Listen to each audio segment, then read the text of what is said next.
Bike வந்து இப்போது லைட்டாக மாடிஃபிகேஷன் பண்ணுறோம். என்னென்னா நம்ம பைக் டெலிவரி எடுக்க போகிறோம். அதனால் கொஞ்சம் நல்லா மாடிஃபிகேஷன் பண்ணால் கொஞ்சம் லுக்காக இருக்குமேன்னு சொல்லிட்டு தான் நான் ஒரு ஃபோட்டோ போடுறேன். பொங்கல் டைமில் மாடிஃபிகேஷன் பண்ணி அதே மாதிரி பண்ணலான்னு இருக்கிறேன். இப்போ என்னென்னா இங்கே சொரன்னு இருக்குல்ல, இங்கே தெரியுதுங்களா, ஏற்கனவே பண்ணி வந்து பெயிண்ட்லாம் கொஞ்சம் லைட்டாக உறிஞ்சிருச்சு. அதனால் நான் என்ன பண்ணியிருக்கேன்னா ஒரு டேப் வாங்கிட்டு வந்திருக்கேன். இதுதான் அந்த டேப்பு. இந்த டேப்பு வந்து இது வழியே ஒட்டிட்டேன்னா ஸ்க்ராட்ச் ஆகாமல் இருக்கும்ல. எப்படியும் ஒரு 1/4 மணி நேரம் டைம் எடுத்துக்கும்னு நினைக்கிறேன். அதுக்கப்புறம் நெக்ஸ்ட்டு வந்து இங்கே அண்டர்பில்லி போட போகிறேன். அண்டர்பில்லி போட்டு வைப்ரேஷன் வராமல் இருந்தால் நல்லாயிருக்கும் தான் நினைக்கிறேன். இப்போ ஒரு டைம் தான் போட்டுட்டு கழுவிடுவேன். இப்போ லைட்டாக வந்து தண்ணி தொடச்சி கொஞ்சம் அப்படியே பளபளன்னு ஆக்கிற மாதிரி பண்ணிடுவோங்க. கொஞ்சம் வந்து டஸ்ட்டாக தான் இருக்குது. நம்ம நல்ல விசுவாசம் போகிறோம், அதனால தான் இவ்வளோ ரிஸ்க்கு. சரி, அவ்வளோதான் இருக்குங்க. அதனால் ஆரம்பிக்கலாம். நெக்ஸ்ட்டு வந்து லூப் அடித்தேன். பரவாயில்லைங்க, லூப் பட்டு நல்லா தான் நிற்கிது. லூபுக்கு ஒரு வேளை நிற்காமல் போயிருமான்னு நினச்சின்னா லூபு நல்லா தான் நிற்கிதுங்க. இங்கெல்லாம் அடிச்சிருக்கு. நம்ம லூப் அடிச்சுட்டு அதுக்கப்புறம் வேணாம், லூப் அடிச்சுட்டு ஒரு 2-3 கிலோமீட்டர் ஓட்டிட்டு அதுக்கப்புறம் நம்ம வந்து வண்டி க்ளீன் பண்ணலான்னு நினச்சேன். ஓகே, லைட்டாக தான் அடிச்சிருக்கேன். இப்போதைக்கு நம்ம சேலம் போய்ட்டு வரதுக்கு மட்டும் கரெக்டாக இருக்கும். இப்போ தான் தொடச்சிட்டு போனால் அதுக்குள்ளே எல்லாம் டஸ்ட் ஆகிடுச்சு. இப்போ வந்து நான் தண்ணி போட்டு துடைக்கலைங்க, துணி வச்சு தான் துடைச்சேன். இப்போ என்ன பண்ண போகிறோம்னா, கையில் வர விட்டுது, இது எப்படாச்சு.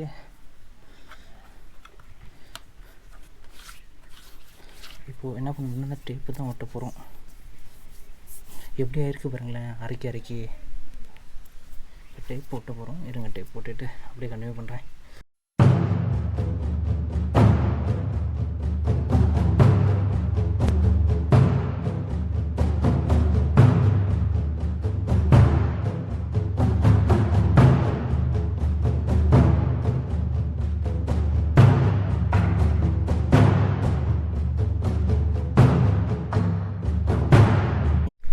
டேப்பு இது இப்படி இருக்குல்லங்க, இதை வந்து ஒரு வேல்யூ 5 ஹவர்ஸ் ஒரு 3 ஹவர்ஸ் தான். பைக் எடுத்தோடனே கழட்டி போட்டுருவேன். ஏன்னா எல்லா டைமும் போட்டிருக்க மாட்டேன்.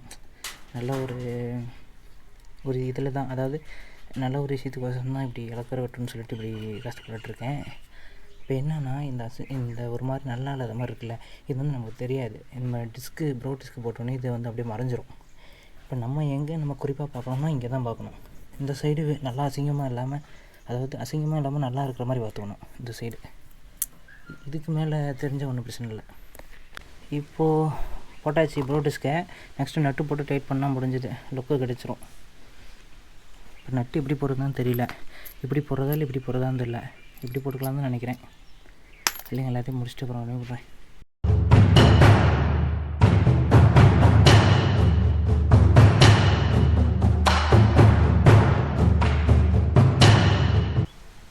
அது கழட்டிடலாமான்னு இருக்குங்க. இது ஒழுங்காகவே நிற்க மாட்டேங்குது. வேறு 100 கிலோமீட்டர் நம்ம ட்ராவல் பண்ணணும்.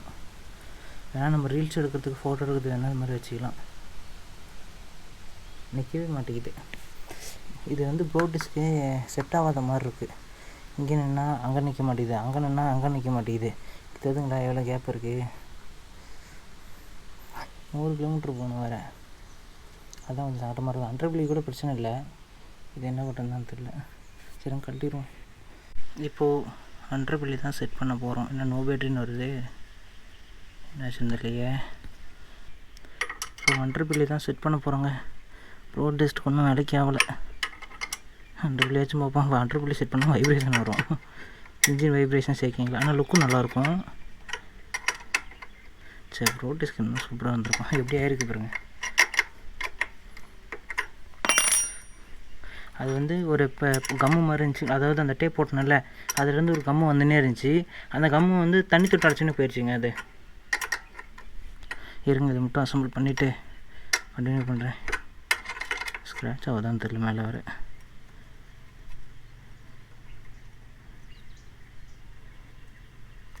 வரவே மாட்டாங்குதுப்பா. அர்ஜென்ட்டுக்கு அண்டர்பில் செட் பண்ணிட்டு போகலான்னு பார்த்தா, நம்ம அண்டர்பில் செட் பண்ண வீடியோ நிறையா போட்டிருக்கோம். நம்ம ஒரு அண்ணனை வேறு காலேஜில் போய் பிக்கப் பண்ணிட்டு வேறு கிளம்பணும். அதோட விளாக் வந்து நான் இன்னொரு சேனலில் போட்டிருப்பேங்க, டெலிவரி விளாக். 4 மணிக்கெலாம் போகணுன்றேன். இப்போ இங்கேயே இவ்வளோ லேட் ஆகிடுச்சு. அண்டர்பில்லி செட் பண்ணி வச்சுங்க. ஓரளவுக்கு லுக்கு நல்லா தான் இருக்குது. ஓகே, நம்ம கிளம்பலாம். டைம் ஆகிடுச்சு. இன்னும் 1 ஹவர் ஆகும். மொத்தம் 50 கிலோமீட்டர் போய் சுற்றிக்கிட்டு போகணும் வேறு, ராசிபுரம் போய். பைக் எடுத்துகிட்டு வந்துட்டாங்க. இந்த பைக்கு தான். நம்ம டெலிவரி விளாக் வந்து இன்னொரு சேனலில் இருக்கும். என்ன தான் நம்ம ஸ்கூட்டியாக இருந்தாலும் அந்த பைக் அழகு வராது போலாங்க. செம்மையாக இருக்குது வண்டி. நான் தூரத்துலேருந்து பார்க்கும்போது அண்டர்பிள்ளி போட்டிருக்கேன். இருங்க காட்டுறேன். நைட்டில் தெரியுமான்னு தெரில. அண்டர்பிள்ளியே போட்டிருக்கிறத பகலில் காட்டுறதுக்கு தான் நான் அண்டர்பிள்ளியே போட்டு வந்தேன். பார்த்தா நைட்டு வரைக்கும் டைம் ஆகிடுச்சு. வண்டி சூப்பராக இருக்குங்க. இது ஈவி 90, அதாவது என்னோட பிரேக்கப் போட்டார். என்னோட இதில் விட்டுன்னு போக சொன்ன வாட்டி முன்னாடியே சொல்லியிருக்கலாம்ல. வேறு பேர் செலுத்தணும். எப்படி எடுத்துறது?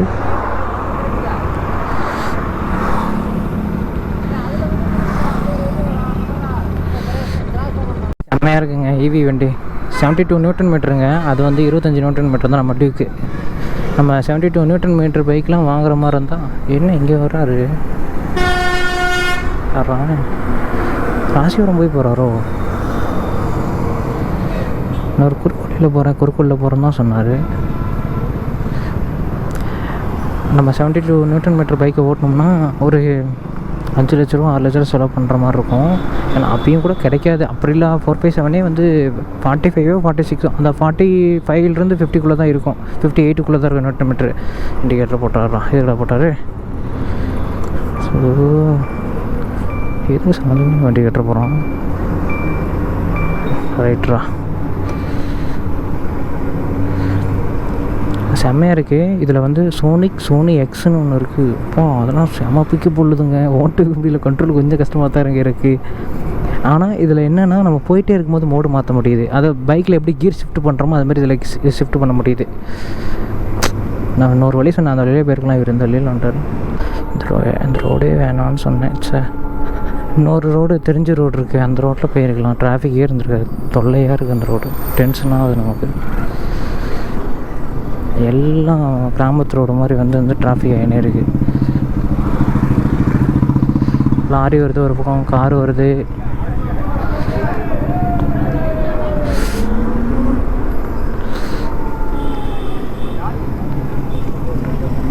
இப்படி குறுக்க போகிறாங்க. நான் வேறு புது வண்டி ஓட்டிகிட்டு வரேன். வேறு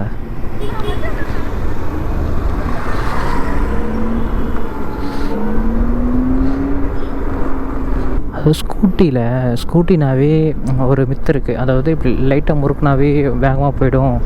ரெண்டாவது வந்து இப்போ நம்ம டியூக்கு போகுது பாருங்க, பிரேக் வந்து நம்ம கைக்கிட்டே இருக்கும். பைக்குக்கும் ஸ்கூட்டிக்கும் நிறைய டிஃப்ரெண்ட் இருக்குது. பைக்கில் வந்து நம்ம 2 வழியாக நம்ம வந்து பைக்கை கண்ட்ரோல் பண்ணுவோம். ஒன்று வந்து கையில் ஹேண்டில் பேரில், இன்னொன்று வந்து நம்ம காலில் இருக்குல்ல முட்டிக்கால், அதை வந்து டேங்கில் வச்சு ஹேண்டில் பண்ணுவோம். இதில் வந்து நம்ம கையை மட்டும்தான் ஹேண்டில் பண்ணுற மாதிரி இருக்குது. அது கொஞ்சம் கஷ்டமாக இருக்குது. போக போக சரியாக போயிடும். ஆனால் இருந்தாலும் பேட்ரி, ஸ்கூட்டியில் பேட்ரியும் பைக்கில் பேட்ரியும் வந்து எப்படியும் டிஃப்ரெண்ட் ஆகுங்க. நம்ம பெட்ரோல் வண்டியில் வந்து கீரில் வந்து நம்ம ஸ்பீடை கண்ட்ரோல் பண்ணிக்கலாம். ஆனால் இதில் அப்படி இல்லை. ஃபுல் அண்ட் ஃபுல் வந்து பிரேக்கில் தான் கண்ட்ரோல் பண்ண முடியுது. என் டியூக்லேயுமே வந்து பிரேக்கில் தான் கண்ட்ரோல் பண்ணுறேன். அது வந்து கியரில் போட்டு கண்ட்ரோல் பண்ணுறதில்ல. நான் என்னோடய லோ சிசி வண்டி இருக்கிற சுசுகி ஸ்லிங் ஷாட்டு முன்னொரு டைம் வீடியோ போட்டேன். அதில் வந்து நான் பிரேக்கில் தான் கண்ட்ரோல் பண்ணுவேன். ஏன்னா அதில் ட்ரம் பிரேக்கு, டிஸ்க் பிரேக்கு அதில் வந்து கண்ட்ரோல் பண்ண முடியாதுங்க. செம பிக்க போகுது.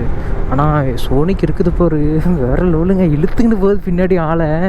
அந்த புஷ்ஷிங் நல்லா இருக்குது.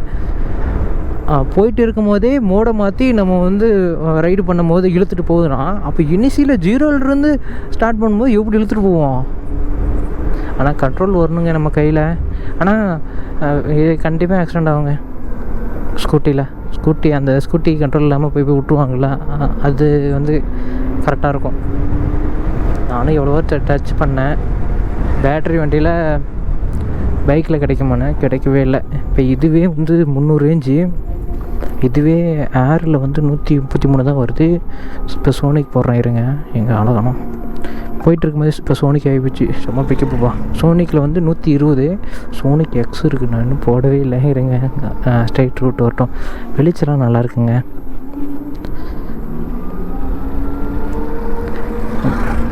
ஸ்ட்ரைட் ரோட் வந்துடுச்சு. சோனிக் எக்ஸு காணமே. சோனிக் எக்ஸு அப்பா வந்துடுச்சுடா. இழுக்குதுடா. சோனி எக்ஸல் 106 பா, எவ்வளோ ஸ்பீடு. இந்த ரோடு வந்தது இல்லைங்க, அதனால தான் என்னால் பார்த்து போகிறது. இல்லைன்னா பூந்து விளையாண்டுற மாட்டேன். சரி, ஓகேங்க. இந்த வீடியோ எதாவது ரன் பண்ணிக்கிறேன். காலையில் மட்டும் நான் அந்த பைக்கு வந்து சுற்றி காட்டிடுறேன், நான் ஷோரூமில் எடுத்த வீடியோவை.